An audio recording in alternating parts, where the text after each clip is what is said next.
Assalamualaikum warahmatullahi wabarakatuh. Hai, apa kabar? Semoga selalu sehat dan selalu diberikan kebahagiaan. Amin dan terima kasih sudah klik video ini. Apa yang kamu tahu tentang pesugihan kandang bubrah? Merupakan salah satu praktik pesugihan yang dikenal dengan sebutan pesugihan ilmu putih. Pesugihan kandang bubrah dikabarkan dapat memberikan kekayaan kepada setiap orang yang melakoninya tanpa harus menyediakan tumbal seperti pesugihan lainnya. Tahu nggak kamu kalau pesugihan kandang bubrah yang justru berlokasi di Kabupaten Wonogiri, Jawa Tengah, sangat banyak diminati oleh kalangan pelaku pesugihan yang meminta agar menjadi kaya mendadak. Melalui sejumlah ritual di makam Tembung Boyo, pesugihan kandang bubrah disebut sebagai salah satu tempat praktik pesugihan tertua di Indonesia. Namun perlu diketahui, jika berdasarkan mitos yang beredar, pelaku pesugihan kandang bubrah ternyata tidak bisa kaya mendadak ya atau secara instan.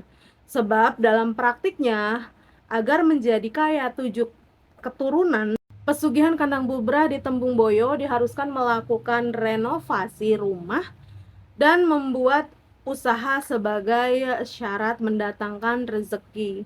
Seperti banyak kabar yang beredar, pesugihan kandang bubrah ini memiliki dua aliran ya. Aliran yang justru berbeda-beda, yakni pesugihan kandang bubrah aliran putih dan pesugihan kandang bubrah aliran hitam. Dari kedua aliran pesugihan kandang bubrah memiliki ketentuan dan juga kewajiban masing-masing yang harus dilakoni oleh pelaku praktik pesugihan. Untuk aliran putih ini, pelaku pesugihan dipastikan nggak bisa kaya mendadak. Karena pesugihan kandang bubrah aliran putih justru ini sangat berbeda dengan pesugihan kekayaan aliran hitam yang konon katanya bisa menjadikan pelakunya kaya mendadak. Yaitu tadi kayak minta tumbal, tumbalnya juga beda. Banyak yang mengatakan jika pesugihan kandang bubrah aliran putih sama sekali tidak membutuhkan tumbal, katanya sih gitu ya. Namun dalam praktiknya setiap tahun pelaku pesugihan ini hanya diwajibkan datang kembali nih ke lokasi ziarah untuk mengulang ritual doa.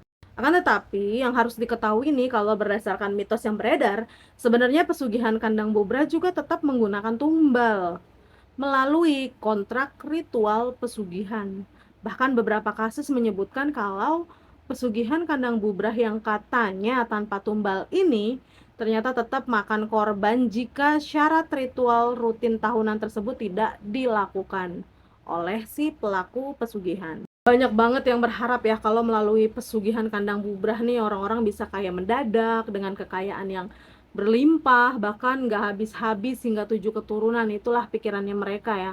Padahal yang harus diketahui sebenarnya adalah harapan untuk mendapatkan kekayaan 7 turunan melalui pesugihan, apalagi pesugihan kandang bubrah ini sama sekali tidak memberikan jaminan ya, nggak ada nih jaminan.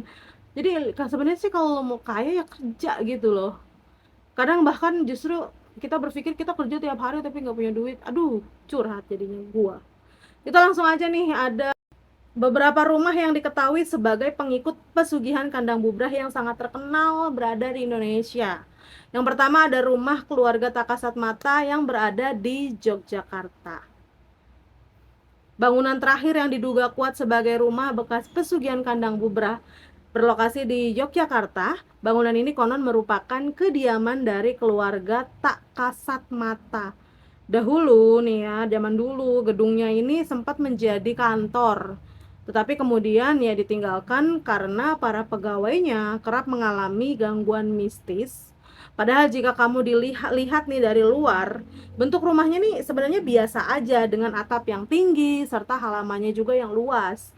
Namun kondisinya memang berantakan dengan plafon yang bolong-bolong dari sana sini lah ya. Banyak plafon yang bolong.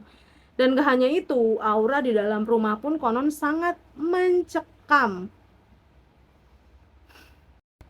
Dan selanjutnya di sini ada Rumah Darmo, Surabaya. Pasti ini udah, siapa sih yang nggak tahu sama rumah ini?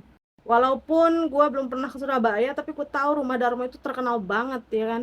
Karena apabila kamu lihat nih dari luar, bangunannya ini tampak megah dengan ukuran yang luas. Konsep bangunan ini tampaknya mengusung gaya klasik Eropa dengan tiang-tiang besar di depannya itu ya. Lalu bentuk bukaan jendelanya ini terlihat agak melengkung serta menjulang dari lantai 1 hingga lantai 2.